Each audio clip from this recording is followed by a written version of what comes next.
بسم اللہ الرحمن الرحیم۔ ابھی ہم ایک اہم بات قرآن مجید کے حوالے سے پڑھنے والے ہیں۔ البدیع جو ہماری کتاب ہے اصول فقہ کی، اس کو ہم جو ہے نا وہ دیکھ رہے ہیں۔ آپ کو میں نے بتایا ہے کہ اصول فقہ کا تعلق احکام کے ساتھ ہے، اور احکام کہاں سے لیے جاتے ہیں؟ وہ جو مصادر ہیں ان کو ادلہ کہتے ہیں، کیونکہ دلیل کا معنی رہنمائی کرنے والی، دلیل کی جمع ادلہ ہے۔ ادلہ سے مراد ہے وہ جہاں سے رہنمائی آپ لیتے ہیں۔ تو آپ کہاں سے رہنمائی لیتے ہیں؟ آپ نے جب احکام یعنی وہ باتیں جن کا تعلق آپ کے عمل کے ساتھ ہے، آپ نے اگر وہ لینی ہے تو آپ کہاں سے رہنمائی لیتے ہیں؟ جیسے کوئی بھی چیز ہوتی ہے اس کے رہنمائی لینے کے کچھ سورسز ہیں، تو ایسے ہماری جو شرعی باتیں ہیں ان کے رہنمائی لینے کے کچھ سورسز ہیں، اور وہ بیسک قرآن ہے، حدیث ہے، اجماع ہے، یعنی اہل علم نے جو اوورال کیا جو ہے نا کسی بات کے حوالے سے بات کی ہے، قیاس ہے، آپ نے ایک چیز کے دوسری چیز کے ساتھ ملانا ہے، باقی کچھ اور چیزیں ہیں، استحسان ہے، قیاس کی ایک اور شکل ہے یہ والی، استصحاب ہے، اور کیا کہتے ہیں مسائل مرسلہ ہے، وغیرہ وغیرہ جو بھی نیکسٹ آپ آگے چل کے آپ پڑھیں گے، ٹھیک ہے۔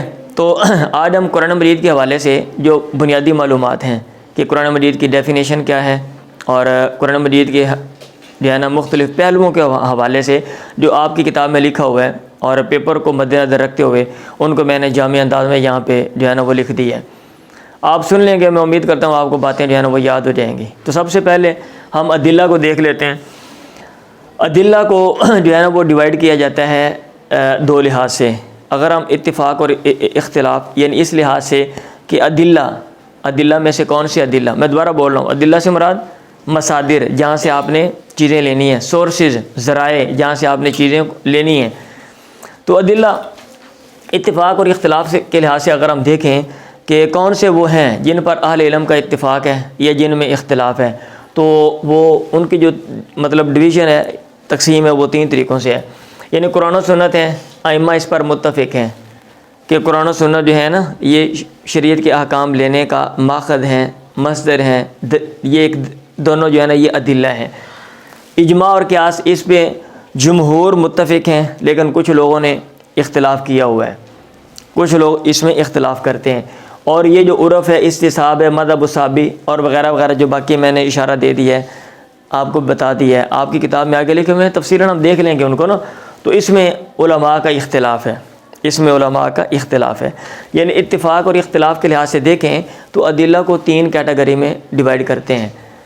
ان پر قرآن و سنت پر ائمہ کا اتفاق ہے، اور یہ جو اجماع اور قیاس ہیں جمہور متفق ہیں، کچھ لوگ ان کو نہیں مانتے، کچھ لوگ کہتے ہیں اجماع حجت نہیں ہے اور قیاس بھی حجت نہیں ہے، اور یہ جو باقی ہیں یہ مختلفی ہیں، ان میں علماء کا اختلاف ہے۔ اور اگر ایک اور پہلو دیکھتے ہیں ان کا، تو نقلیہ اور عقلیہ، تو اس میں پھر کتاب و سنت جو ہے یہ آ جاتے ہیں نقلیہ میں، یعنی یہ نقل ہو کے آئے ہیں، اور یہ جو باقی ہیں جن میں عقل کا عمل دخل ہے وہ آ جاتے ہیں عقلیہ میں۔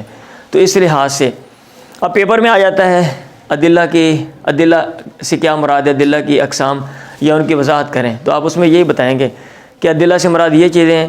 اور اگر ہم یہ دیکھیں کہ کون سے وہ ہیں جن پر اہل علم کا اتفاق ہے اور کن میں اختلاف ہے، تو وہ یہ تین کیٹیگریاں اس کی بنتی ہیں۔ اور اگر یہ دیکھیں کہ عقل اور نقل یعنی کن میں عقل کا دخل ہے، کس میں عقل کا دخل نہیں ہے، تو نقلیہ میں قرآن حدیث کتاب و سنت آ جاتے ہیں، اور باقی جو ہے نا وہ عقلیہ ادھر چلے جاتے ہیں۔ اور بعض جو لوگ ہیں نا وہ کیا کہتے ہیں، وہ نقلیہ میں بعض اور چیزوں کو بھی شامل کر لیتے ہیں۔ میں نے آپ کی کتاب کو مد نظر رکھتے ہوئے جامع انداز میں آپ کو یہ بتا دی ہے، آپ یہ سن لیں، اور اس کے بعد جو ہے نا پھر آپ نے ایک دفعہ وہ سبق بھی پڑھ لیں گے، تو میں امید کرتا ہوں کوئی نہ کچھ مزید چیزیں جو ہے نا وہ پختہ ہو جائیں گی۔ اب ادلہ کی ترتیب کیا ہے؟ اب آپ نے کیا دیا چیزیں لینے کے، یہ فلاں سورسز ہیں، قرآن ہے، سنت ہے، اجماع ہے، قیاس ہے، استحسان ہے، استصحاب ہے، مسائل مرسلہ ہے، شرائع و من قبلنا، مذہب الصحابی ہے۔ تو بھائی ان میں کہاں سے کوئی چیز ڈھونڈیں گے؟ کوئی ترتیب بتاؤ نا۔ تو اس میں ترتیب کیا ہے؟ پہلے کتاب ہے، سنت ہے، اجماع ہے، قیاس ہے، باقی بعد میں آئیں گے۔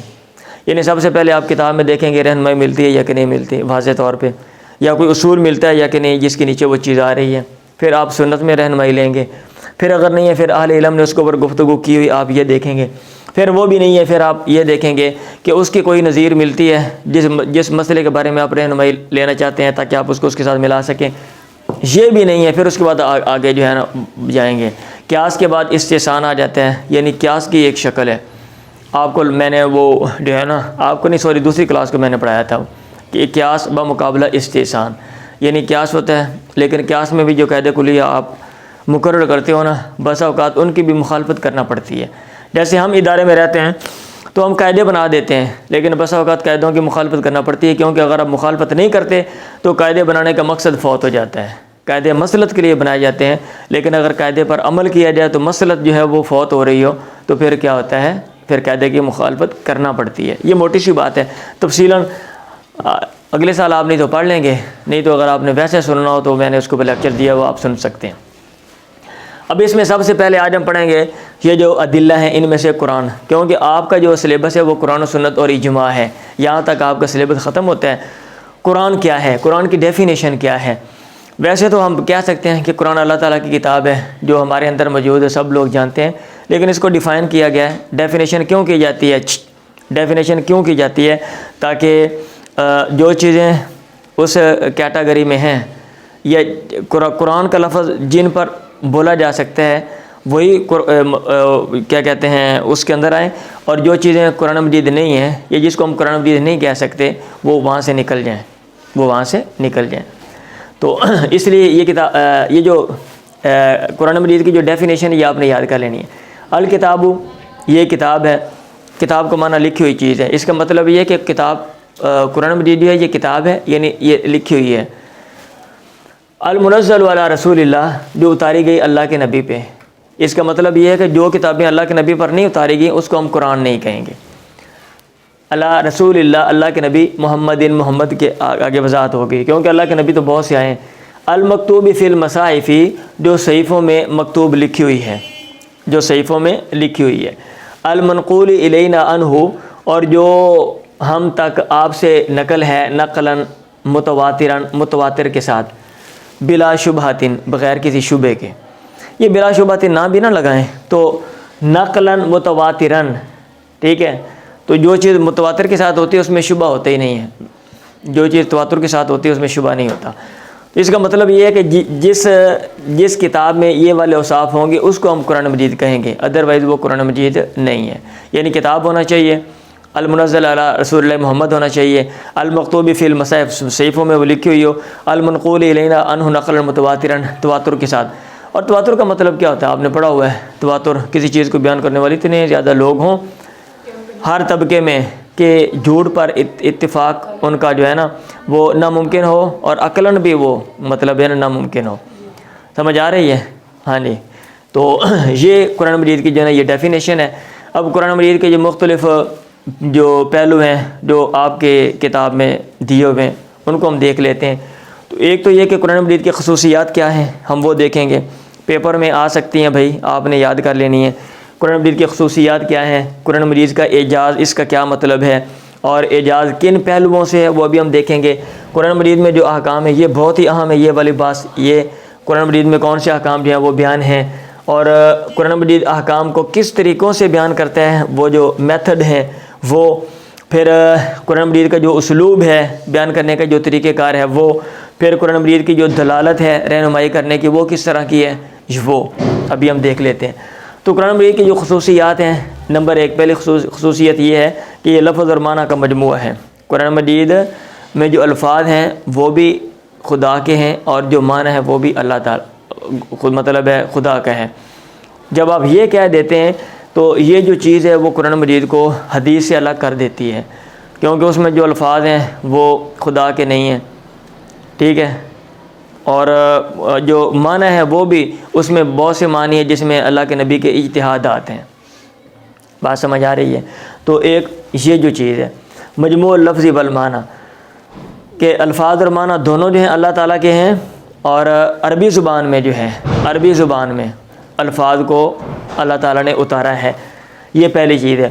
دوسری قرآن کی خصوصیت یہ ہے کہ نقل الینا بالتواتر، تواتر کے ساتھ ہم تک یہ جو ہے نا یہ نقل ہوا ہے، یعنی اس کو بیان کرنے والے بہت ہیں۔ اب احادیث ہیں ان میں کچھ احادیث ہیں جو تواتر کے ساتھ آئی ہیں، ادروائز ساری احادیث تواتر کے ساتھ نہیں ہیں۔ تو اس طرح قرآن مجید کو یہ والا جو وصف ہے حدیث سے ممتاز کرتا ہے، کیونکہ یہ مجموعی طور پہ سارے کے سارا تواتر کے ساتھ آ گیا جو قرآن مجید ہے تواتر کے ساتھ، اور جو احادیث ہیں وہ مجموعی طور پہ یا اکثریت اس کی جب ہم دیکھتے ہیں تو وہ تواتر کے ساتھ نہیں ہے۔ کیونکہ جب آپ اصول حدیث کا میں نے پڑھانا ہے انشاءاللہ آج کل، تو اس میں بتاؤں گا بیسک تقسیم یہی ہم دیکھتے ہیں کہ بھئی بیان کرنے والے راویوں کی تعداد کے لحاظ سے حدیث متواتر ہے، خبر واحد ہے، خبر واحد میں عزیز ہے، غریب ہے، عزیز ہے، مشہور ہے، وغیرہ وغیرہ جو بھی ہے۔ یہ دوسری بات ہے۔ نمبر 3، محفوظ من زیادت و نقصان، یہ کمی بیشی سے محفوظ ہے، کمی بیشی سے محفوظ ہے، اس میں کوئی کمی بیشی نہیں کی گئی۔ اب اس کے اوپر آپ لکھ سکتے ہو۔ نمبر جو ہے نا وہ 4، موڈزن، یہ موڈز ہے، یعنی ایسے کلام ہے، یہ موڈز ہے، اس جیسے جو کلام ہے وہ پیش نہیں کی جا سکتی۔ قرآن مجید میں کئی جو ہیں وہ چیلنجز کیے گئے اپنے دور میں، لیکن جن کو چیلنج کیے گئے انہوں نے آگے سے اس کا جو ہے نا جواب نہیں دیا۔ قرآن مجید کی آیات ہیں، اس کے اوپر آپ آیات مینشن کر سکتے ہو کہ بھئی لے کر آؤ اس جیسی فاتو بصورت من مثلہ، اس جیسی صورت لے کر آؤ، کوئی آیت لے کر آؤ، وغیرہ وغیرہ جو آپ لکھ سکتے ہیں۔ تو یہ اس کے نا جو 4 وصف ہیں، 4 جو خصوصیات ہیں قرآن مجید کی وہ بیان کی ہیں، کس نے؟ مصنف نے۔ اب آپ نے بات کی قرآن مجید معجز ہے، اعجاز ہے۔ اعجاز کا مطلب معجز ہے یعنی عاجز کرنے والا ہے، بھئی کس طرح عاجز کرنے والا ہے، یہ کن پہلوؤں کے لحاظ سے وہ معجز ہے، یا یوں کہہ لو کون سی باتیں پائی جا رہی ہیں جس کی وجہ سے وہ معجز ہے کہ اس جیسا آپ قرآن جو ہے نا کلام نہیں لا سکتے، ٹھیک ہے۔ تو اعجاز القرآن، اگر اس کی بات ہوتی ہے کہ قرآن مجید کے اعجاز کے حوالے سے لکھیں تو آپ اس میں لکھیں کہ سب سے پہلے تو بلاغت ہے، بلاغت اس میں پائی جاتی ہے۔ ابھی بلاغت کیا ہوتی ہے؟ بلاغت آپ کو میں نے بتایا ہوا پیچھے، فصاحت بلاغت، فصاحت بلاغت 2 چیزیں نا، فصاحت و بلاغت۔ فصاحت کا معنی یہ ہوتا ہے کلام واضح ہو، یعنی اس میں کوئی پیچیدگی، ابہام وغیرہ نہ ہو، واضح ہو فی نفسی۔ اور بلاغت کا مطلب یہ ہوتا ہے کہ موقع مال کے بھی مطابق ہو۔ اگر ایک کلام بڑی واضح ہے لیکن موقع مال کے مطابق نہیں ہے، آپ سامنے جاہل بیٹھے ہوئے ہیں، آپ بڑی گفتگو عالمانہ کر رہے ہو، تو یہ اس میں بلاغت نہیں پائی جائے گی، ٹھیک ہے۔ اگرچہ آپ کی کلام جو ہے وہ فصیح ہے لیکن وہ بلیغ نہیں ہے، تو قرآن مجید فصیح بھی ہے اور بلیغ بھی ہے، فصیح بھی ہے اور بلیغ، بلاغت اس میں پائی جاتی ہے، موقع مال کے مطابق ہے، ٹھیک ہے۔ ایک یہ چیز ہے۔ اب اس کی ڈیٹیل آپ نے دیکھنی ہو تو آپ علم بلاغہ جو ہے اس میں آپ دیکھ لیں بلاغت کی کیا کیا جو تفصیل ہے، اس کے اوپر بھی میں 1-2-3 دنوں میں نا پورے علم بلاغہ کا جامع انداز میں پیپر آ رہا ہے نا، وہ میں کام کروانے والا ہوں۔ نمبر 2، اخبار و بوقاء المستقبلہ، بوقاء مستقبلہ، یہ جو ہے نا الف لام ایسے لگا دیے، یہ خبر دیتا ہے ایسے واقعات کی مستقبلہ جن کا تعلق مستقبل کے ساتھ ہے۔ تو قرآن مجید نے مستقبل کے واقعات کی خبر دی، آپ چیک کر لیں، بھی فلاں واقعے کے بارے میں کہا بھئی قریبی زمین میں جو فلاں ہے وہ مغلوب ہو جائے گا، فلاں کو شکست ہو جائے گی، تو وہ واقعاتاً ایسے ہوا۔ آپ آیات پڑھ لیجئے گا، الف لام میم غلبت الروم، میں نے اشارہ دے دیا، سمجھ آ گئی ہے نا بات، کیونکہ ٹائم ہمارے پاس شارٹ ہے، ہم نے اس کو پڑھنا زیادہ۔ اخبار ہو بوقاء ماضیہ، ماضی کے واقعات کی خبریں دی ہیں۔ اب ماضی میں جو واقعات پیش آئے یا اقوام کے ساتھ جو معاملات پیش آئے، جو قومیں گزر گئیں اور ان کے بارے میں جو ہسٹری ہے وہ ختم ہو گئی، لیکن قرآن مجید میں اس کا ذکر ہے، فلاں قوم کو یاد کرو، فلاں کو یاد کرو، فلاں کو، ٹھیک ہے، ان کے جو نشانات ہیں، ان کے جو کھنڈرات ہیں، ان کے جو مساکن ہیں، ان کے رہنے کی جو جگہ ہیں، اب آپ وہ دیکھو تو وہ قرآن مجید کے اندر آتا ہے۔ اشارات ہو الی بعض الحقائق الکونیہ، کائنات کے بعد حقائق کی طرف قرآن مجید نے اشارہ کیا ہوا ہے، کائنات کے بعد حقائق کی طرف، جس کو علم جدید جو ہے نا وہ کہتے ہیں ثابت جو ہے نا وہ کرتا ہے، جیسا کہ جو ہے نا وہ بگ بینگ والی جو تھیوری پیش کی جاتی ہے، ایک دھماکہ ہوا، یہ سارا کوئی، تو اس آیت کو جیسا کہ ہمارے جو جدید ہیں وہ یہ کہتے ہیں کہ وہ جو قرآن مجید کے آیت ہے نا آسمان و زمین ملے ہوئے تھے، کہاں تھا رت کن، ہاں وہ جو آیت ہے کہ وہ دونوں ملے ہوئے تھے پھر ہم نے ان کو الگ کر دیا، تو وہ کہتے ہیں اس سے وہ چیز جو ہے نا وہ ثابت ہو رہی ہے۔ آپ دیکھ لیجئے کہ اس نے یہ وہی بات جو ہے نا یہ لکھی ہوئی ہے، سمجھ آ رہی ہے؟ ہاں جی، میں اگرچہ یہاں کی جو باتیں لکھی ہیں نا بعض باتوں سے مجھے ویسے اختلاف ہے، لیکن میں نے آپ کو کتاب پڑھانی ہے، آج میں نے زیادہ باتیں نہیں کرنی کیونکہ میں باتیں کروں گا پھر وہ ہمارا مطلب ختم ہو جائے گا، مقصد کل ہمارا پیپر ہے، اس لیے۔ احکام القرآن، قرآن مجید میں جو احکام ہیں بھئی وہ کس کس طرح کے ہیں؟ عقیدے کے لحاظ سے بیسکلی احکام کا تعلق آپ کے مکلف کے ساتھ ہوتا ہے نا، آپ نے کون سی سوچ رکھنی ہے، کون سی سوچ رکھنی ہے، اپنے آپ کو کیسے بنانا ہے اور کیا کیا کام کرنا ہے. تین چیزیں ہوں گی. اس لیے عقیدے کے متعلق احکام ہے سوچ کے حوالے سے کہ گاڈ کے بارے میں آپ نے کیا رکھنا ہے، کائنات کے بارے میں آپ کا کیا سوچ ہونی چاہیے، اور خدا نے یہاں پہ جو میسنجر جو قاصد اپنے پیغمبر بھیجے ان کے بارے میں آپ کی کیا سوچ ہونی چاہیے. تو عقیدے کے حوالے سے اس میں احکام ہے. تہذیب النفس، نفس کو سنوارنے کے حوالے سے، یعنی آپ نے اپنے آپ کو جو ہے نا وہ کیسے کیا کہتے ہیں پالش کرنا ہے، اور عملیہ عمل آپ نے کیسے کرنے ہیں، کون کون سے کام آپ نے کرنے ہیں. تو 3 طرح کے احکام ہیں. اب عملیہ میں بیسکلی عبادات ہیں اور معاملات ہیں. جو عبادات ہیں وہ تو ٹھیک ہے آپ پڑھتے ہیں عبادات، اس میں جو ہے نا وہ کہ نماز آ جاتی ہے، نماز کے مختلف طریقے آ جاتے ہیں، اور اس میں حج آ جاتا ہے، عبادات میں روزہ آ جاتا ہے. ٹھیک ہے، پڑھتے نہیں حدیث میں ابھی کتاب الصلاۃ نہیں پڑھتے، کتاب الطہارت نہیں پڑھتے، کتاب الصلاۃ کی مختلف جو کتابیں آپ نہیں پڑھتے ہو، یہ کتاب الجنائز ہے، یہ کتاب الاستسقاء ہے، یہ فلاں ہے، یہ فلاں ہے، اور یہ کتاب الصوم ہے، آگے سارے اس کے مثال کتاب الحج ہے، سارے نہیں پڑھتے ہو آپ لوگ. تو وہی ہیں، ادھر اشارہ اس نے دیا ہوا ہے. اور معاملات ہیں، میں اشارہ دے رہا ہوں بھائی بخاری کلاس ہے. اب یہ نہیں کہ ایک ایک چیز میں یہاں پہ بیان کرنا شروع کر دوں، ہاں جی یہ، ہاں جی یہ تو کیا کہتے ہیں 2 گھنٹے لگ جائیں گے اس میں. تو اب معاملات میں الاسرہ خاندان کی بات ہوتی ہے کہ آپ کا فیملی سسٹم کیسے ہونا چاہیے، اور مالیت مالی معاملات. آپ نے ادھر میں نے کوئی چیز بیچنی ہے، آپ نے خریدنی ہے، تو اس میں بیسکلی جو اصول ہیں وہ قرآن مجید میں بیان ہے. مالی معاملات کیسے ہونے چاہیے، معاملات کی بات ہو رہی ہے. القضاء و شہادت والیمین، فیصلہ کرنا، گواہی دینا، قسم، اس کے معاملات قرآن مجید میں بیان ہے. الجرائم والعقوبات، جرم اور سزائیں قرآن مجید میں بیان ہے. نظام الحکمی، حکومت کا جو طریقہ کار ہے، حکومت کیسے آپ نے چلانی ہے، کون حکومت کرے گا، جو معاملات ہیں آپ کیا کہتے ہیں ریاستی معاملات کیسے چلائیں گے، ریاستی معاملات آپ کیسے چلائیں گے، اس حوالے سے آیات ہیں. الدولۃ الاسلامی، اسلامی جو حکومت ہوگی وہ معاملہ دیگر ریاستوں کے ساتھ کیسے کرے گی، اس حوالے سے جو ہے نا وہ کیا کہتے ہیں کیا احکام ہے، یا یہ والے جو معاملات ہیں اس حوالے سے احکام ہے. الاقتصادیہ، اور جو حکومت ہے وہ پیسے کیسے اکٹھے کرے گی اور اپنا جو سوشل سسٹم ہے وہ کیسے چلائے گی، جو اقتصادی معاملات ہوتے ہیں. تو اس حوالے سے جو ہے نا وہ کیا کہتے ہیں قرآن مجید میں احکام ہے. اب اس میں آگے یہ نمبر لکھا ہوا ہے، آپ مجھے بولیں گے بھئی یہ بھی بہت عام ہے. دیکھیں خاندان کے حوالے سے 70 آیات ہیں، اور مالی معاملات آپ نے جو آپس میں کرنے وہ بھی 70 آیات ہیں، یاد کر لو. خاندان بھی بڑا ہی اہم ہوتا ہے، اور مالی معاملات کی ضرورت ہر بندے کو روز پڑتی ہے. ہر بندہ خرید و فروخت کرتا ہے یا نہیں کرتا، ہر خاندان والے کم از کم آلو ٹنڈے تو خریدن جانتے ہو، اور بینگن خریدن نہیں جانتے. ہاں جی، تو خرید و فروخت کے معاملات جو ہیں، آلو ٹنڈیاں کی مثال بڑی جلدی سمجھ آ کہ نہیں جی استاد جی، اب سمجھ آ گئی ہے. قضاء، شہادت، یمین، یہ اس پہ 13 آیات ہیں. عدالتوں میں کم جاتے ہیں، 13 آیات ہیں. جرائم عقوبات، یہ سزائیں جو ہیں اس حوالے سے 30 آیات ہیں. بہت سے لوگ جرم کرتے ہیں نا، اور گھر میں جناب ان کو سزا مل جاتی ہے یا معاشرے میں، اس حوالے سے 30 آیات ہیں. اور ملک کو کیسے چلانا ہے، تھوڑے سے لوگوں نے چلانا ہوتا ہے، یہ ویسے میں کہہ رہا ہوں کہ آپ کو یاد رہے گا. 10 آیات ہیں. اسلامی حکومت دوسروں کے ساتھ کیسے معاملہ کرے گی، 25 آیات ہیں. اقتصادی معاملات کیسے کریں گے، 10 آیات ہیں. ٹھیک ہے. اب یہ دیکھیں سوشل جو سماجی جو سسٹم ہوتا ہے مالی معاملات کا، گورنمنٹ نے چلانا ہوتا ہے نا، 10 آیات ہیں.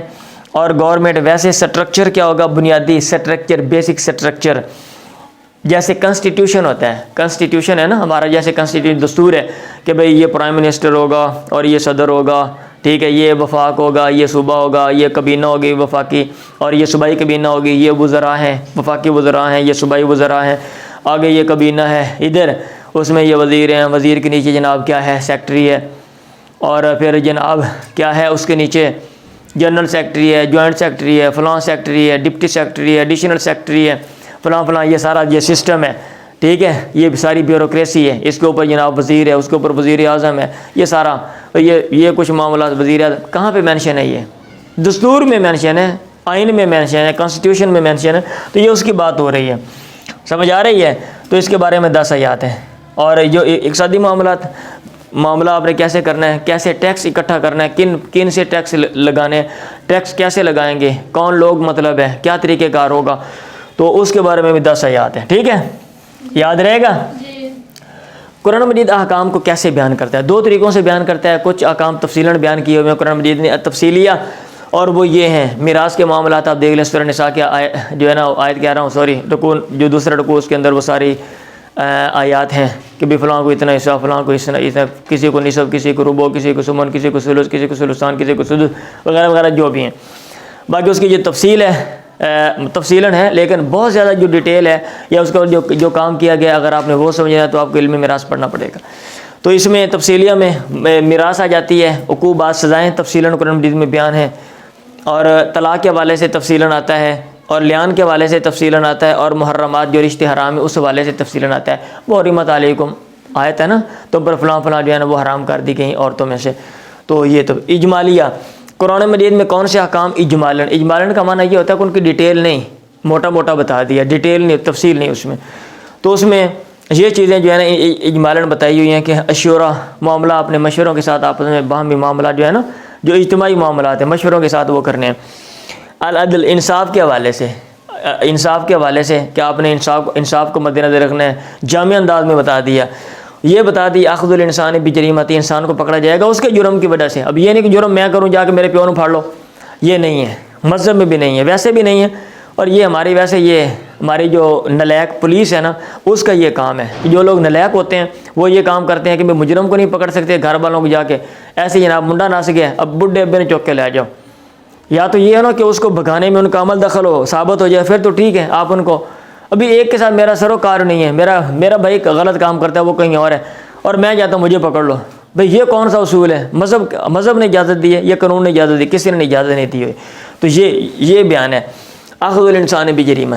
اور بجریرتی لکھا ہوا ہے نا، بجریرتی، اس کا معنی بھی جرم ہی ہوتا ہے. اچھا،